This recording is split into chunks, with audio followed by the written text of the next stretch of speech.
নমস্কার, আমি Amarendra green diary চ্যানেলে আরেকটি নতুন ভিডিও নিয়ে চলে এসেছি। কতগুলো ধাগা মানে সুতো ছড়িয়ে ছিটিয়ে রয়েছে কার জন্য জানেন? অনন্য মামুনের জন্য। তার ফেসবুক পোস্ট মানে একটা চূড়ান্ত গোলমাল, কেউ বুঝতে পারবে না কি বলতে চাইছেন আসলে। এটাই তার ধরন, এটা বুঝে নিয়েছি যবে থেকে তার ফেসবুক পোস্টগুলো আমি লাইক করে রেখেছি বা ফলো করে রেখেছি, দেখছি, তবে থেকে বুঝেছি একটু হেয়ালি পছন্দ করেন, সোজাভাবে কথা বলেন না। গতদিনও একটি ভিডিও নিয়ে এসেছি, একটা পোস্টের একটু ব্যাখ্যা করেছি আপনাদের কাছে, কিন্তু আজকে যে ব্যাখ্যাটা করব হঠাৎ করে দেখলাম যে বেশ কিছু লেখা আমি মিস করে গেছি বিগত দিনে। বিশেষ করে 6ই মে থেকে 6ই মেতে উনি লিখেছিলেন জীবনের অনেক বড় একটা স্বপ্ন পূরণ হলো। তাহলে ওনার জীবনের স্বপ্ন পূরণ আর কি? কোনো তো বড় চাকরি পাওয়া না বা অন্য কিছু নয়। ওনার জীবনের স্বপ্ন পূরণ মানেই সিনেমা সংক্রান্ত বিষয়, একটা বড় কিছু জায়গা পেয়েছে বা একটা বড় কোনো সংস্থার সঙ্গে যুক্ত হয়েছে। একদমই তাই। আমার কি ধারণা হলো, তারপরেই আরেকটি পোস্ট এই জাস্ট একদিন আগে, বাংলাদেশের দুটো নামকরা প্রযোজক সংস্থা তারা যুক্ত হতে চলেছে বোম্বের বা মুম্বাইয়ের একটি নামকরা প্রযোজক সংস্থার সঙ্গে। এইগুলো সবই টুকরো টুকরো খবর, একটা একটা পোস্ট, আর সবটাই 3 দিন 4 দিনের ব্যবধানে।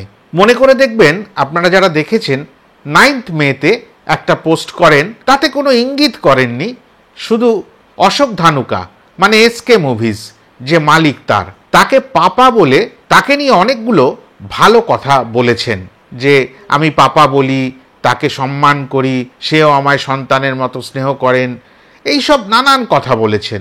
এবার আমি এই সব ছবিগুলোকে একত্রে করলাম যে তাহলে কি হচ্ছে বাংলাদেশে, কি আস্তে আস্তে করে রাজকুমার বা তুফান এইসব কিছু মিলিয়ে শাকিব খানকে কেন্দ্র করেই প্যান ইন্ডিয়াতে সিনেমা রিলিজ করা বা বাংলাদেশ এবং ভারতবর্ষের বাইরেও একটা ভালো খুঁটি, নামকরা খুঁটি খুঁজে পেতে দুটো ভিন্ন লবি তৈরি হয়ে গেল? কেননা অলরেডি রাজকুমার বাংলাদেশের বাইরে বেশ কিছু জায়গায় প্রদর্শিত হয়েছে। আশা করব তুফানও সেরকম কিছু নতুনত্ব দেখাবে। এই পোস্টগুলোকে গেঁথে নিয়ে একটা জিনিস পেলাম, যে ওই বাংলাদেশের দুটো প্রযোজক সংস্থা কে, যেটা অনন্য মামুন বলতে চাইছেন, একটা ধরা পড়লো আমার, মানে ছবিটা মেলালাম। ছবিটা কি হতে পারে? ওটা আরশাদ আদনান সাহেবের ভার্সাটাইল মিডিয়া। আর দ্বিতীয় সংস্থাটি এসকে মুভিজ ইতিমধ্যে বাংলাদেশে পৌঁছে গেছে। যেরকম এসবিএফ বাংলাদেশে গিয়ে এসবিএফ বাংলাদেশ হয়ে গেছে, সেরকম এসকে মুভিজ বাংলাদেশে পৌঁছে গিয়ে হয়তো এসকে মুভিজ বাংলাদেশ হয়ে গেছে। তাহলে ওই দুটো সংস্থাকে বলতে পারে।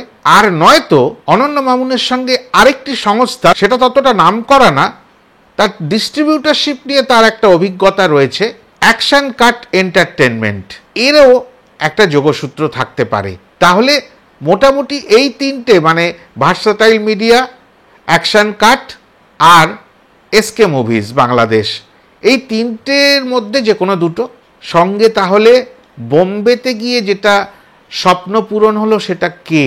আমি 2 আর 2 4 করে ফেললাম। দেখলাম বেশ কিছুদিন ধরে বোম্বে বোম্বে বোম্বে নিয়ে প্রত্যেকেই একটু ছুঁয়ে যাচ্ছে।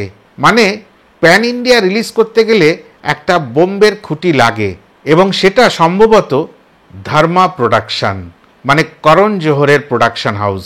তো সেরকমভাবে কি ইঙ্গিত দিচ্ছেন যে ধর্মা প্রোডাকশনের সঙ্গে একটা গাঁটবন্ধন হয়ে গেল? তাহলে কিন্তু ভবিষ্যতে বাংলাদেশের সিনেমা, মানে এখানে তো আর অন্য কাউকে আমি দূর দূরান্ত দিয়ে দেখতে পাচ্ছি না শাকিব খান ছাড়া। তাহলে উনি একটা ইঙ্গিত করেছেন আগামী 3টি সিনেমা, তাহলে আগামী 3টি সিনেমা প্যান ইন্ডিয়া রিলিজ, তার মানে শাকিব খানের 3টে সিনেমা আসছে যেটা প্যান ইন্ডিয়া রিলিজ হবে।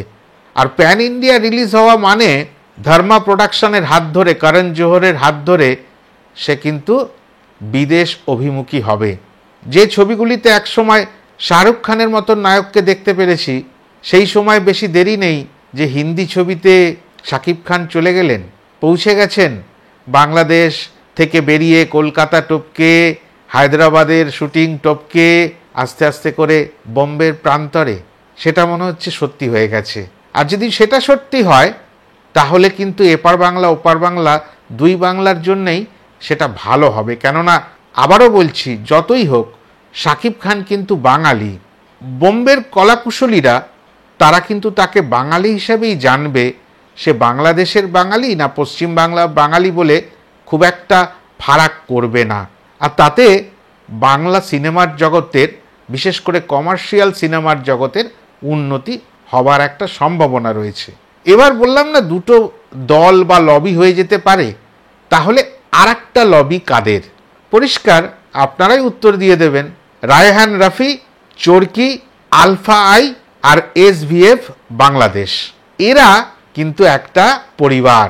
এবার এদের সঙ্গে আরও কেউ যে যুক্ত হবে না তা নয়, এরাও চাইবে প্যান ইন্ডিয়া রিলিজ এবং বড় গেম খেলতে। আর অপরদিকে অনন্য মামুন, আরশাদ আদনান মানে ভার্সাটাইল মিডিয়া, অশোক ধানুকা মানে SK মুভিজ আর অ্যাকশন কাট এন্টারটেনমেন্ট, এরা মোটামুটি একটা টিম। অ্যাকশন কাটের নামটা সত্যি কথা আমি খুব একটা শুনিনি। অ্যাকশন কাটের নামটা অনন্য মামুনের মুখেই কোনো সময় শুনেছিলাম একটা ইন্টারভিউতে, সেইখান থেকে। এবং আরেকজন আমাদের মতনই কন্টেন্ট ক্রিয়েটার বাংলাদেশের, তার মুখে যখন নামটা শুনলাম আমি ভাবলাম না ঠিকই তো এরকম হবার একটা সম্ভাবনা আছে। ততক্ষণে দেখলাম আমি ফেসবুকের অনন্য মামুনের পোস্টগুলো মিস করে গেছি। এই পোস্টগুলোর মধ্যে প্রত্যেকটার মধ্যে একটা ইঙ্গিত দিয়ে যাচ্ছেন, কেননা উনি চুপচাপ বসতে পারেন না, উনি কিছু না কিছু অ্যাক্টিভিটি নিয়ে রয়েছেন। কখনো বলছেন বাই বাই ঢাকা, আমি দেশের বাড়িতে চলে গেলাম, হ্যাঁ ঈদের শুভেচ্ছা আগে থেকে জানিয়ে গেলাম। মানে অনেক সময় অভিমানী হয়ে যাচ্ছেন, অনেক সময় আনন্দে উচ্ছ্বসিত হচ্ছেন, অনেক সময় বেশ কিছু কথা বলে ফেলছেন, অনেক সময় শুধু চুপ একটা এরকম শব্দ লিখে একটা পোস্ট করছেন। তবে উনি কিছু ইঙ্গিত করছেন অনেক বড় একটা ঝড় আসছে, আর তার কেন্দ্রবিন্দু একজনই, শাকিব খান। ওনারা সেই যুদ্ধ করুক, ঝড় আনুক, মারামারি করুক, প্রযোজক সংস্থাগুলো যে যার মতো করে তাদের ঘুঁটি সাজাক, আপনার আমার কি? যারা আমরা শাকিব খানকে পছন্দ করি, আর বিশেষ করে যারা সাকিবিয়ান, তাদের জন্য তো শুভদিনই আসছে। আমরা অপেক্ষা করব, আর এই সমস্ত যে জটিলতা সৃষ্টি করুক আর ভালো করুক, তার আনন্দগুলো উপভোগ করব। আজকে এতটাই। ভিডিওটা ভালো লাগলে লাইক, কমেন্ট, শেয়ার করে দেবেন। আবার যেটা বলি, যদি খুব ভালো লাগে তাহলে আমার পাশে থাকবার জন্য আমার চ্যানেলটিকে সাবস্ক্রাইব করে নেবেন। নমস্কার।